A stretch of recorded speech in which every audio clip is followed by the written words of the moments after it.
Dear students, a very warm welcome to all of you in my today's lecture of business statistics. In today's lecture, we will discuss upon the topic sampling. क्या concept है sampling का? Sampling के concept को discuss करने से पहले मैं आपको पॉपुलेशन के बारे में आइडिया दे देता हूँ। जब एक रिसर्चर को इन्वेस्टिगेट करना होता है तो उसके पास दो ऑप्शंस होते हैं, या तो ये पॉपुलेशन को कवर करे या फिर पॉपुलेशन में से एक नंबर ऑफ आइटम्स को सेलेक्ट करके जो सैंपल उसने कंसीडर किया है उस पर वो अपना सर्वे कंप्लीट करे। तो पॉपुलेशन का नंबर मतलब होता है दिए हुए एरिया में जो total number of units available होती हैं वो पॉपुलेशन को डिफाइन करती हैं। जैसे अगर मैं इंडिया की बात करूं तो the all over population of India is known as the population. या अगर मैं किसी स्टेट में सर्वे करने जा रहा हूं तो उस स्टेट में रहने वाले जितने भी लोग होंगे वो पॉपुलेशन को कंस्ट्रक्ट करेंगे। ऐसे अगर मैं किसी एक पर्टिकुलर सिटी के अंदर अपना सर्वे कंडक्ट करने जा रहा हूं तो उस सिटी में रहने वाले जितने भी पर्टिकुलर पर्सन्स हैं वो एक प्रॉपर पॉपुलेशन को डिफाइन करेंगे। अब है क्या,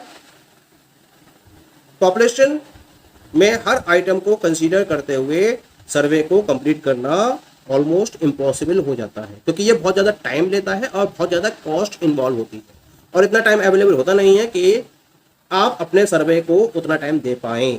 तो इसी वजह से क्या करा जाता है, सारे यूनिट्स को कंसीडर ना करके हम एक पर्टिकुलर नंबर ऑफ यूनिट्स को उसमें से कंसीडर करते हैं और उन पर हम सर्वे करते हैं। तो जो पर्टिकुलर नंबर ऑफ यूनिट्स उसमें से पिकअप की गई पॉपुलेशंस में से उसको हम सैंपल का नाम देते हैं और उसके ऊपर जो सर्वे कंप्लीट किया गया उसको हम सैंपलिंग का नाम देते हैं। तो सैंपलिंग क्या हो गई? Sampling is simply the process of learning about the population on the basis of a sample drawn from it.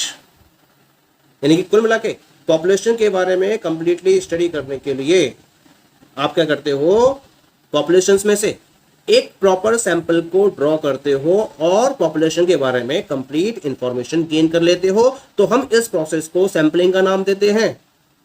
इसका मतलब सैंपलिंग टेक्निक में हम यूनिवर्स के हर एक आइटम को कंसीडर करने की जगह उसके एक पार्ट को कंसीडर करते हैं और उसको प्रॉपरली स्टडी करते हैं और फिर हम उसके बेसिस पर एंटायर यूनिवर्स के लिए प्रॉपर कंक्लूजन को ड्रॉ करते हैं। इसका मतलब जो सैंपल है वो पॉपुलेशन यूनिट का एक सबसेट हुआ। एक प्रॉपर डेफिनेशन इसकी प्रोवाइड की जा सकती है इसके रेफरेंस में।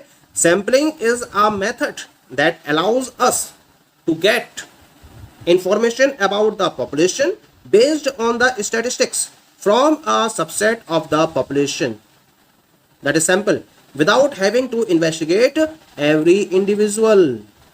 इसका मतलब सैम्पलिंग वो पर्टिकुलर मेथड है जिसके बेसिस पर हम पॉपुलेशन के बारे में कंप्लीट इंफॉर्मेशन को ऑब्टेन कर लेते हैं और इसके लिए हम पॉपुलेशन में से एक सबसेट को कंसीडर करते हैं जिसे हम सैंपल का नाम देते हैं और इस सबसेट पर हम प्रॉपर इन्वेस्टिगेशन को फॉलो करते हैं जिसमें हमें हर एक आइटम को कंसीडर करने की रिक्वायरमेंट नहीं होती है। तो यहां मैंने प्रॉपरली डिफाइन किया हुआ है पिक्चर के बेसिस पर। यहां मैंने एक लार्ज सर्कल डिफाइन करा है और एक स्मॉल सर्कल डिफाइन करा है। तो लार्ज सर्कल के अंदर ही एक स्मॉल सर्कल है, as you are looking here. This large circle is defining the population and this is the sample। तो ये सैंपल क्या है? इस पॉपुलेशन का ही एक सबसेट हो गया। इस सैंपल को मैंने यहां कंसीडर कर लिया। अब मैं इस पर अपना सर्वे करूंगा तो ये मेरा सैंपलिंग कहलाएगा। This is the sample which is the part of the population और मैं इस पर जो भी स्टैटिस्टिकल इन्वेस्टिगेशन फॉलो करूंगा उसे मैं सैंपलिंग में कंसीडर करूंगा। तो कॉन्सेप्ट क्लियर हो गया। तो सैंपल क्या हो गया? सैंपल एक तरीके से डेटा के स्मॉलर सेट को डिफाइन करता है जिसको जो रिसर्चर है वो लार्जर पॉपुलेशन में से सेलेक्ट करता है या चूज करता है और इसके लिए एक प्री डिफाइंड सिलेक्शन मेथड का यूज किया जाता है। बहुत सारे मेथड्स हैं जिसको हम दो कैटेगरीज प्रोबेबिलिटी और नॉन प्रोबेबिलिटी सैंपलिंग में डिफाइन करेंगे और उसके बेसिस पर डिफरेंट मेथड्स इसमें डिस्कस भी करेंगे।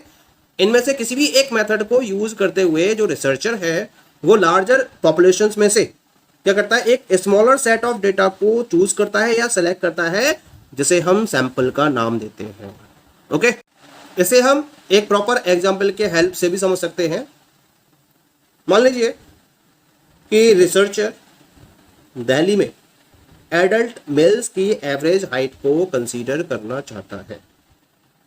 अब दिल्ली की जो पॉपुलेशन है वो अप्रोक्सीमेटली 3 करोड़ के आसपास है, और एक हम एस्टिमेट मान लेते हैं कि उसमें से जो मेल होंगे वो 1.5 करोड़ के नियर बाई होंगे।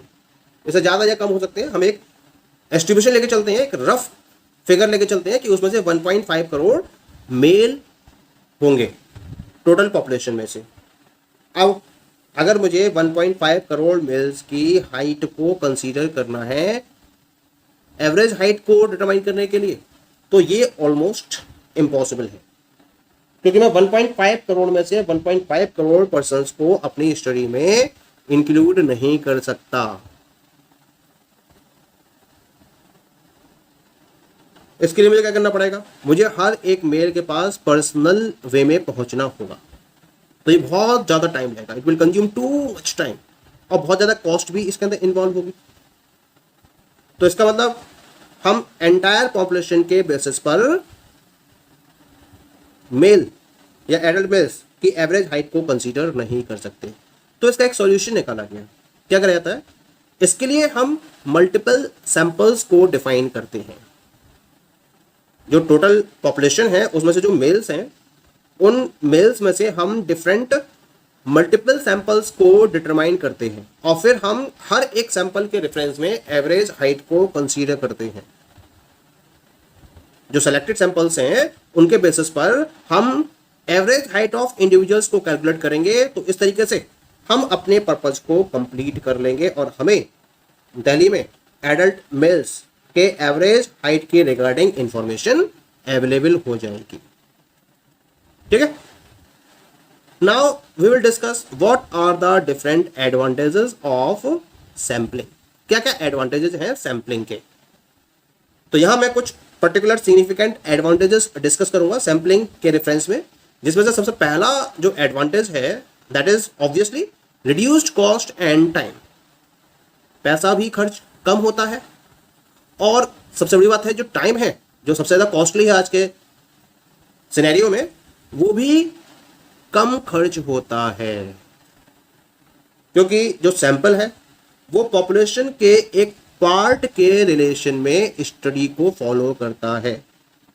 इसी वजह से जब सैंपल सर्वे को कैरी आउट किया जाता है तो एक कंसीडरेबल टाइम और लेबर आपका सेव हो जाता है। इसके साथ साथ डेटा कलेक्ट करने में तो आपका टाइम सेव हो ही रहा है, इसके साथ साथ डेटा को प्रोसेस करने में भी टाइम आपका कम खर्च होगा, क्योंकि ज़्यादा डेटा होगा तो ज़्यादा टाइम लगेगा प्रोसेस होने में। लेकिन क्योंकि सैंपल में आप एक लिमिटेड डेटा फॉलो करते हो जो पॉपुलेशन के एक स्मॉल पार्ट को डिफाइन करता है, इसी वजह से इसको प्रोसेस करने में भी टाइम कंसीडरेबली कम ही खर्च होता है। ये तो बात हो गई टाइम की। अब बात करते हैं कॉस्ट की।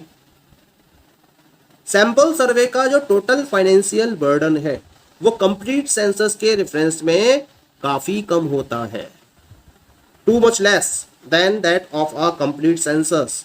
ऐसा क्यों है? क्योंकि सैंपलिंग में हम केवल पॉपुलेशन के एक स्मॉल पार्ट को ही तो स्टडी कर रहे हैं, और डेटा को उस पर्टिकुलर पॉपुलेशन के पार्ट के बेसिस पर कलेक्ट करने में जो टोटल एक्सपेंसेस होंगे वो कम ही तो खर्च होंगे अगर मैं एंटायर पॉपुलेशन से उसको कंपेयर करूंगा तो इसी वजह से कॉस्ट भी कम लगती है और टाइम भी सेव हो जाता है। कॉस्ट और टाइम दोनों ही रिड्यूस होते हैं सैंपलिंग के बेसिस पर। The second advantage is more reliable results. ये भी कहा जाता है कि सैंपलिंग के बेसिस पर जो रिजल्ट्स ऑब्टेन किए जाते हैं वो ज्यादा रिलायबल होते हैं। हालांकि जब हम सैंपलिंग टेक्निक का यूज करते हैं तो सैंपलिंग एरर की वजह से सर्टेन इनएक्यूरेसीज भी इनकर होती हैं, लेकिन उसके बावजूद भी जो सैंपल के थ्रू रिजल्ट्स ऑब्टेन होते हैं वो कंप्लीट काउंट के ऑब्टेन हुए रिजल्ट से कहीं ज्यादा रिलायबल होते हैं। ऐसा क्यों है? ऐसा इसलिए है क्योंकि सैंपलिंग जो एरर आपकी इनकर हुई है उसके एक्सटेंट को डिटरमाइन किया जाना आज की डेट में पॉसिबल है।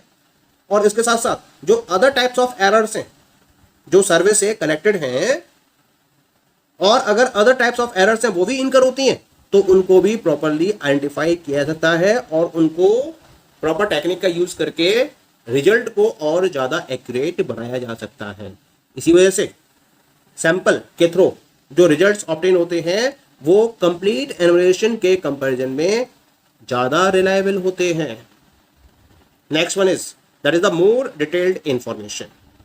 Since the sampling technique saves time and money, it is possible to collect more detailed information in a sample survey. आपका पैसा भी कम खर्च हो रहा है और टाइम भी बच रहा है, तो मनी और टाइम दोनों ही सेव कर रहे हो।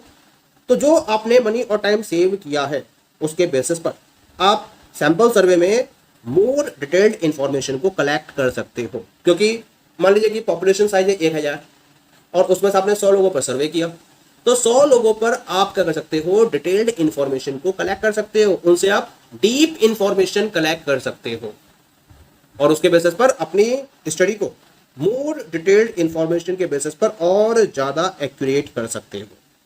Point is clear. Next one is the most appropriate in certain cases.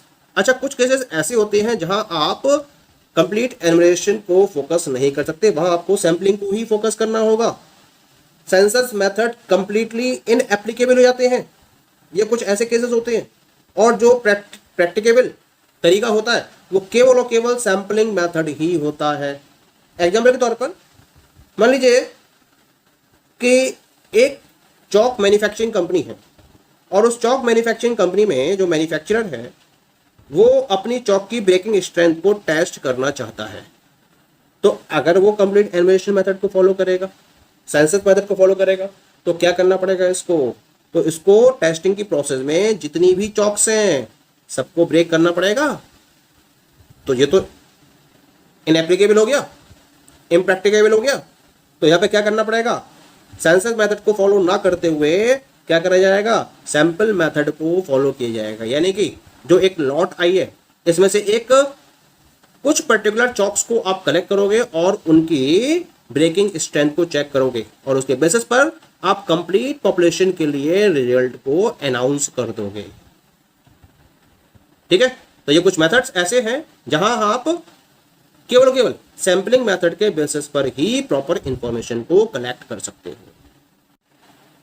The next advantage of sample method is that it is often used to judge the accuracy of the information obtained on a census basis. Census basis पर जो information obtain की जाती है उसकी accuracy को भी जज करने के लिए हम सैंपल मेथड का यूज करते हैं। ये इसका एक और एडवांटेज रहता है। मान लीजिए पॉपुलेशन सेंसस जिसे हर 10 साल में कंडक्ट किया जाता है by the government of India. यहाँ जो फील्ड ऑफिसर्स हैं वो अपने एनिमेटर्स के द्वारा ऑब्टेन की गई इंफॉर्मेशन की एक्यूरेसी को डिटरमाइन करने के लिए सैंपल मेथड का ही यूज करते हैं। तो कुल मिला के सेंसस बेसिस पर जो इंफॉर्मेशन कलेक्ट की जाती है उसकी एक्यूरेसी को भी जज करने के लिए सैंपल मेथड का ही यूज किया जाता है। So these all are the different advantages of sampling. Thank you.